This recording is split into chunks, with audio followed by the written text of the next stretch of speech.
What's going on, everyone? Juicebags here, and welcome back to some Dungeon Defenders Awakened. So, the Rogue is coming. Episode 1 is coming. I kind of am a little bit fascinated with the Rogue and exactly how viable a spin-to-win build is going to be. Now, if we look back at the Rogue Reveal dev stream, now remember, everything is subject to change, so this is taking a risk. But if you want to focus on the Rogue's Carnage ability, which is the spin ability, then you're going to want to use a primitive fusion set. So I'm going to go ahead and get started on some primitive fusion farming, and one of the places in my first go-to spot is going to be the Endless Spires. Endless Spires is going to drop the chest piece that you're going to want for a primitive set, which is also the piece you're going to need for DSTs. So let's go ahead and hop on in. Massacre Hardcore Rifted, Endless Spires. Here we go. Now, running this build, I will run through my stats. However, these stats are not required. And the lower the stats are, all that really means is you're going to want to change your pet. So let's take a look through. I'm going to be using a hybrid Ensnare Aura Monk. And taking a look at the stats there. We've got a Gas Trap Huntress with those stats. We've got the lovely DST Apprentice with these stats. And then we've got an Electric Aura Monk with these stats. Now, I'm going to be using a boost aura, or a boost beam, pardon me, as well. Wrong game, sorry y'all. But the boost beam stats are not really going to be in any requirement, or any level is really going to be good. If you're in entry-level Massacre gear, your boost will be fine. Now, why I said you don't need those stats is you just need to make one simple change. And what I'm going to do is go with just no pet, or I'll go with a cat, say, for a little extra DPS, just so I don't have a pet affecting the defenses. If your stats are lower, I would encourage a striking gemstone for this build, as it's going to allow those DSTs to really get out there and plug away at the enemies from right at the spawns.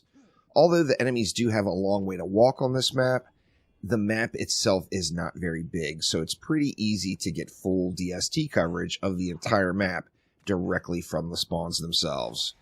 Now, I'm going to go ahead and start off over at this stairway here with an Electric Aura. We're going to go with, get that one up to 4 stars. We're going to throw an Ensnare Aura directly behind it, and then a Gas Trap directly behind it. Now, here is where we'll want to get our buff beam started off.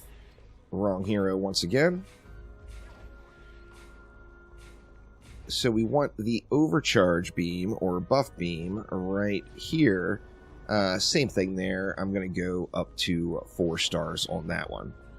Now I'm going to come over here, and as close as I can get it to this little pillar here, right here, I guess, I'm going to go ahead and go with my Electric Aura. We're going to pop the upgrades on it. We're going to go with an Ensnare Aura. And then I'm going to start with some DST placement. We will be spamming the old DSTs on this build, and I'm going to go right across this pillar. Now, what this pillar provides you is some cool scenery, and really an effective build that hits the entire map. Now, I want to build on the far left side of this little walkway here, and we're going to start off right in the center with one DST, pointed just directly down the lane behind. We're going to surround that by 2 additional, so we got 3 DSTs covering that area of the map. Now we're going to come over to this side, and we're going to put a DST just angled right so that the right side of it is lined up with that spawn door. We're going to go ahead and go with 2 of those. And then we're going to put another one on the end here where the left side of it is lined up directly with that spawn door. Now, coming over to this side, we're basically going to do the exact same thing. We're going to get one lined up. Of course, we don't have a spawn door there, but we can just use the wall as a guideline. And then one down here at this spawn. Now we'll switch back over to our DSTs, and let's put a buff beam on this whole thing. You have to be careful with your placement, or you won't hit all of the defenses, as it does take the full length of a buff beam or overclock beam to get that done. I'm going to go ahead and take that bad boy all the way up to full, and then I'm going to throw just a 3 DU reflect beam across the way here. Now we do have a little bit of DU left, and I'm going to fill in the gaps with that DU with 2 more gas traps. And of course I want that gas trap Huntress in the deck anyway. And we're going to get both of these gas traps just barely on the corners of the buff beam there. And now it is GG. So I'm just going to take this other 1,000 here and just dump it in anywhere. Depending on your gear, you won't have to upgrade any more throughout the course of the wave. Of course, if you're in lower tier or entry level gear, then you will have to do some upgrades.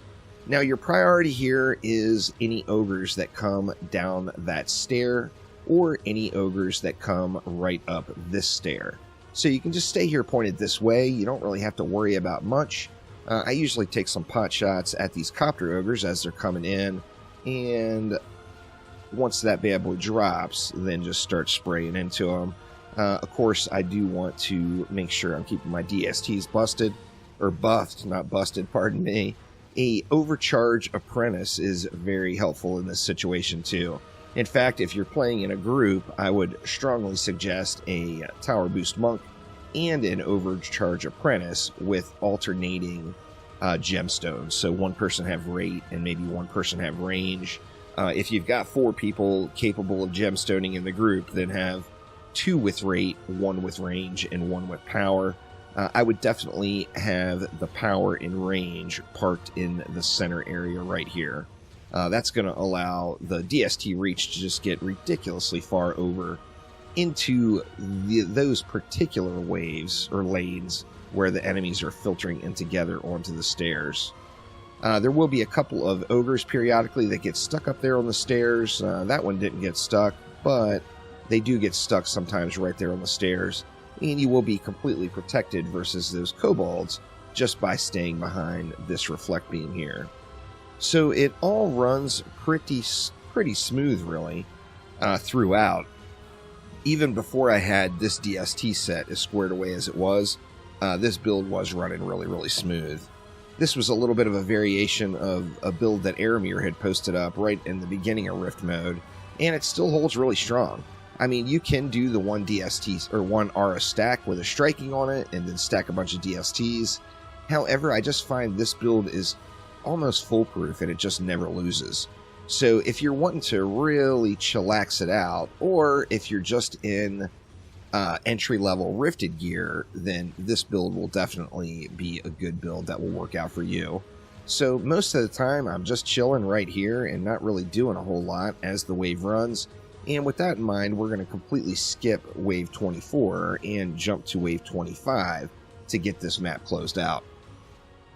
And here we are in Wave 25. Now, I grabbed all the mana at the end of Wave 24 and did get my auras and that far buff beam upgraded all the way. So we've got fully upped electric auras on both sides now.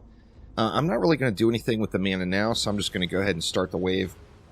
Obviously, the best course of action would have been to grab all of the mana that was out there and get your DSTs upgraded here.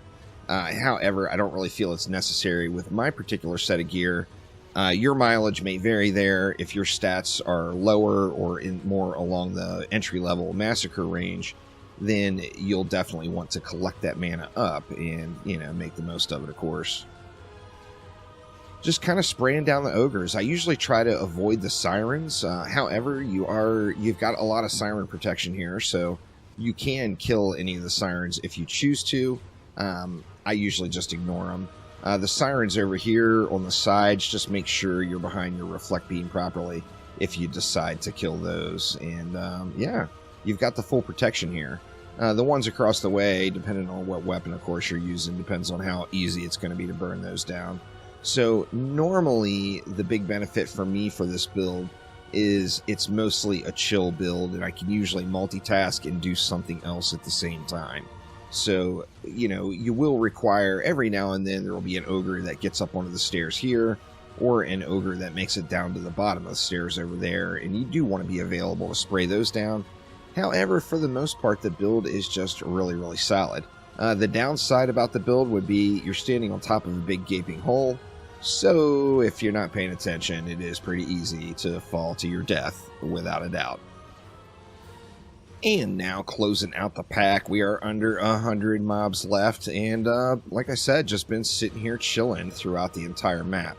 Now, your chances, since this is the bonus map from Act 2, are fairly decent at getting a good piece. You may not have to run this one a million times like you will some of the other difficulties.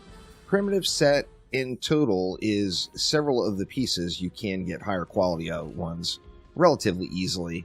There is my boots right there, and you know, that's a pretty good starter set. Now, that is actually a builder piece. That's better for a builder and not for a DPS character.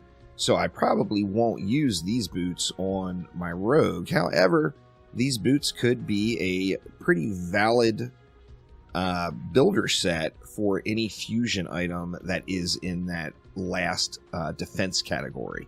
So there is a look at the primitive boot fusion build that I've been using to kind of farm up the gear in this one.